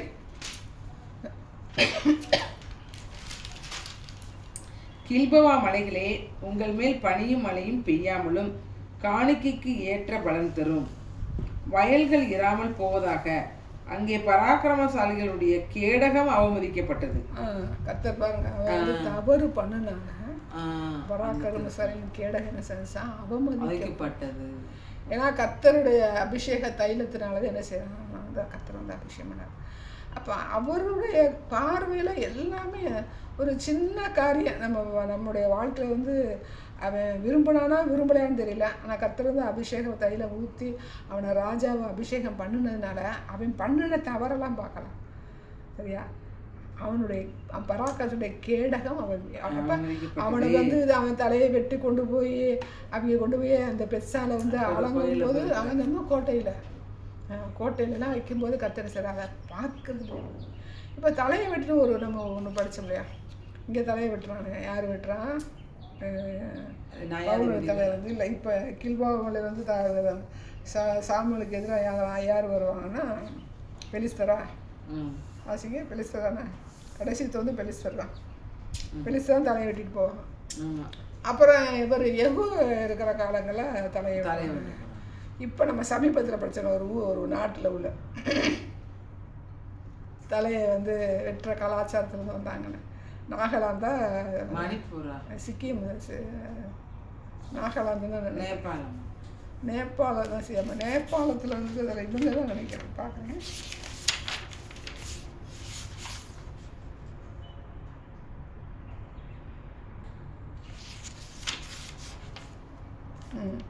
யார்? இவங்க நாகாலாந்து பழங்குடிகள்.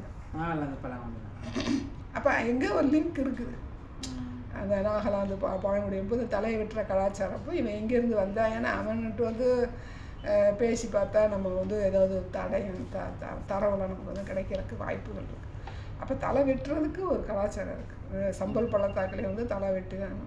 இப்போ நார்மலாக வந்து பார்த்திங்கன்னா கொலை செய்கிறாங்க. கொலை செய்ய செலவினா தலையத்தை வெட்டுவேன். ஒரு இப்போ நீரை வந்துச்சுன்னா கழுத்தை அறுத்து பண்ண தலையை வெட்டலை அப்படின்னு சொல்லி சொல்லுவேன். பாஸ் சொன்னார். சிலர் என்ன பண்ணுவாங்கன்னா கண்ணில் வந்து சுட்டுருவாங்க. ஒவ்வொருத்தர் என்ன பண்ணுவாங்கன்னா டோட்டலாக என்ன செய்வாங்க, சதைச்சி எடுத்துருவாங்க. ஒன்றும் இல்லாமல் சதைச்சி எடுத்துருவாங்க. ஒவ்வொருத்தையும் பார்த்தீங்கன்னா இப்போ இந்த தலை வெட்டுறது பார்த்தீங்கன்னா தூத்துக்குடியில் வந்து அந்த பக்கம் இந்த தலை வெட்டுறாங்க. கொலை செய்யும்போது நீளமான தூத்து வச்சுட்டு தலையை வெட்டுறாங்க. அப்போ அது அதிலிருந்து வந்தது தான். நல்லா வாங்கி பாருங்கள். 55 சரி. அப்போ ஆண்டவர் என்ன செய்கிறாரு, அதெல்லாம் பார்த்து வேதனைப்படுகிற தேவன். அப்படிங்கும்போது பார்த்தீங்கன்னா அந்த கில்போவா மலை என்ன செய்கிறாருன்னா அந்த நன்மையான காரியங்கள் செய்யாமல் பனிஷ்மெண்ட் பிசாசாங்க அவன் இப்போ அவன் வந்து சண்டை போடுறான், இவனுக்கு வந்து அவன் தலையை வெட்டிட்டு போகிறான். அது பிசாசுடைய ஆக்குபை. அது வந்து யாப்பேசின் மனுஷர் என்ன செய்கிறாங்கன்னா தயவு பாராட்டும். இந்த யாப்பேஸ் யார்?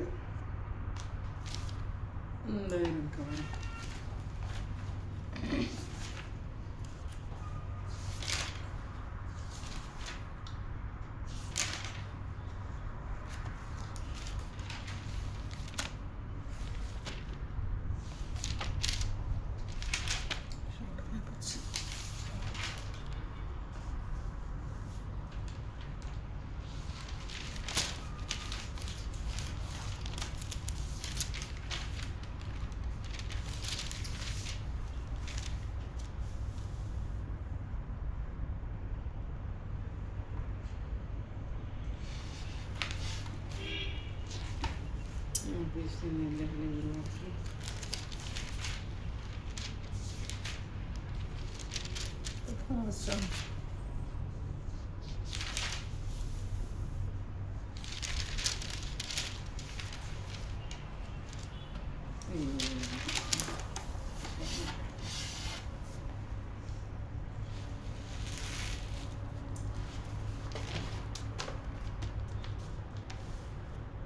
ரெண்டு நாளாக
தன் எல்லைகளையே விஸ்தரித்து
ஒன்று நாளாகம் 4ஆம் அதிகாரத்தை யாப்பேஸ் வந்து தன் சகோதரனை பார்க்கலாம் கனம் பெற்றவனாக இருந்தான்.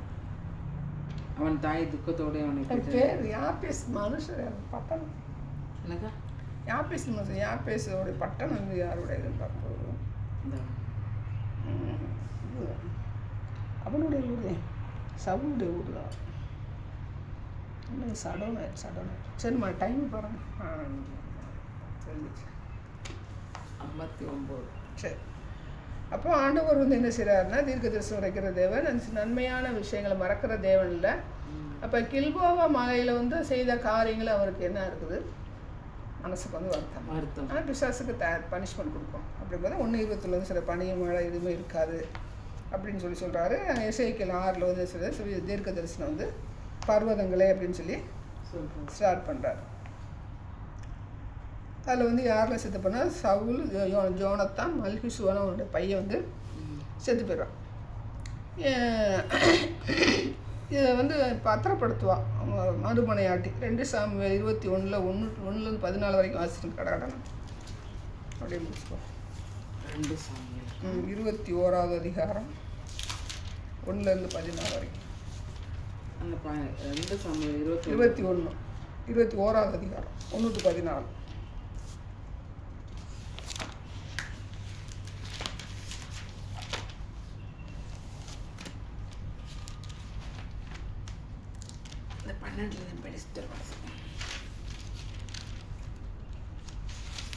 தாவீது நாட்களில் 3 வருஷம் ஓயாத பஞ்சம் உண்டாயிருந்தது.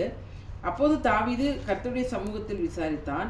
கர்த்தர் கிபியோனியரை கொன்று போட்ட சவுலுக்காகவும் இரத்த பிரியரான அவன் வீட்டாருக்காகவும் இது உண்டாயிற்று என்றார். அப்பொழுது கிபியோனியரை அழைப்பித்தான். கிபியோனியரோ இஸ்ரவேல் புத்திரராய் இராமல் எமோரியரில் மீதியாய் இருந்தவர்கள். அவர்களுக்கு இஸ்ரவேல் புத்திரர் ஆணையிட்டு இருந்தும் சவுல் இஸ்ரவேல் புத்திரருக்காகவும் யூதாவுக்காகவும் காண்பித்த வைராக்கியத்தினால் அவர்களை வெட்ட வகை தேடினான். ஆகையால் தாவீது கிபியோனியரை பார்த்து, நான் உங்களுக்கு செய்ய வேண்டியது என்ன? நீங்கள் கர்த்தருடைய சுதந்திரத்தை ஆசீர்வதிக்கும்படிக்கு நான் செய்ய வேண்டிய பிராயச்சித்தம் என்ன என்று கேட்டார். அப்பொழுது கிபியோனியர் அவனை பார்த்து, சவுலோடும் அவன் வீட்டாரோடும் எங்களுக்கு இருக்கிற காரியத்துக்காக எங்களுக்கு வெள்ளியும் பொன்னும் தேவையில்லை. இஸ்ரவேலில் ஒருவனை கொன்று போட வேண்டும் என்பதும் எங்கள் விருப்பம் அல்ல என்றார்கள். அப்பொழுது அவன், அப்படியானால் நான் உங்களுக்கு என்ன செய்ய வேண்டும் என்று சொல்லுகிறீர்கள் என்று கேட்டான். அவர்கள் ராஜாவை நோக்கி, நாங்கள் இஸ்ரவேல் எல்லை எங்கிலும் நிலைக்காதபடிக்கு அழிந்து போக எவன் எங்கள் நிர்மூலமாக்கி எங்களுக்கு பொல்லாப்பு செய்ய நினைத்தானோ அவன் குமாரரில் 7 பேர் கர்த்தர் தெரிந்து கொண்ட சவுலின் ஊராகிய கிபியாவிலே நாங்கள் அவர்களை கர்த்தருக்கென்று தூக்கி போட எங்களுக்கு ஒப்பு கொடுக்க வேண்டும் என்றார்கள். நான் அவர்களை ஒப்பு கொடுப்பேன் என்று ராஜா சொன்னான். ஆனாலும் தாவீதும் சவுலின் குமாரனாகிய யோனத்தானும் கர்த்தரை கொண்டு இட்ட ஆணை நிமித்தம் ராஜா சவுலின் குமாரனாகிய யோனத்தானின் மகன் மேவிபோசேத்தை தப்பவிட்டு ஆயாவின் குமாரத்தியாகிய ரிஸ்பால் சவுலுக்கு பெற்ற அவளுடைய 2 குமாரனாகிய அர்மோனியையும் மேவிபோசேத்தையும் சவுலின் குமாரத்தியாகிய மேகோலாத்தியானாகிய பர்சிலாவின் குமாரனாகிய ஆதாரியேலுக்கு பெற்ற அவளுடைய 5 குமாரரையும் பிடித்து அவர்களை கிபியோனியர் கையிலே ஒப்பு கொடுத்தான். அவர்கள் கர்த்தருடைய சமூகத்தில் மலையின் மேல் தூக்கி போட்டார்கள். அப்படியே அவர்கள் 7 பேரும் ஒருமிக்க விழுந்தார்கள். வார்கோதுமை அறுப்பு துவக்குகிற அறுப்பு காலத்தில் முந்தின நாட்களிலே அவர்கள் கொன்று போடப்பட்டார்கள். அப்பொழுது ஆயாவின் குமாரத்தியாகிய ரிஸ்பால் 2 புடவையை எடுத்து கொண்டு போய் அதை பாறையின் மேல் விரித்து அறுப்பு நாளின் துவக்கம் முதற்கொண்டு வானத்திலிருந்து அவர்கள் மேல் மழை பெய்யும் மட்டும் பகலில் ஆகாயத்து பறவைக்காகிலும் இரவில் காட்டு மிருகங்களுக்காகிலும் அவர்கள் மேல் விழ ஒட்டாதிருந்தாள். ஆயாவின் குமாரத்தியாகிய ரிஸ்பால் என்னும் சவுலின் மறுமண மாட்டி செய்தது தாவீதுக்கு அறிவிக்கப்பட்ட போது தாவீது போய் பெலிஸ்தர் கில்போவாவிலே சவுலை வெட்டின போது பெத்சானின் வீதியிலே தூக்கி போடப்பட்டதும் கீலேயாத்தில் உள்ள யாபேஸ் பட்டணத்தார் அங்கே போய் திருட்டளவாய் கொண்டு வந்ததுமான சவுலின் எலும்புகளையும் அவன் குமாரரான யோனத்தானின் எலும்புகளையும் அவர்களிடத்திலிருந்து எடுத்து அங்கே இருந்து அவர்களை கொண்டு வந்து தூக்கி போட்டவர்களின் எலும்புகளையும் அவர்களுடைய சேர்த்து சவுலின் எலும்புகளையும் அவன் குமாரனாகிய யோனத்தானின் எலும்புகளையும் பென்யமீன் தேசத்து சேலா ஊரில் இருக்கிற அவன் தகப்பனாகிய கீசின் கல்லறையில் அடக்கம் அணிவித்தான். ராஜா கட்டளையிட்டபடியெல்லாம் செய்தார்கள். அதற்கு பின்பு தேவன் தேசத்திற்காக செய்யப்பட்ட வேண்டுதலை கேட்டறியா. அந்த காரியங்களை வந்து பழி வாங்குறாரு. அந்த தீட்டை வந்து நிறைய விசாசின் கிரிகளை அழிக்கிறதுக்கு ஒரு ஆளாங்க. யாபேசின் மனுஷர் வந்து கீழே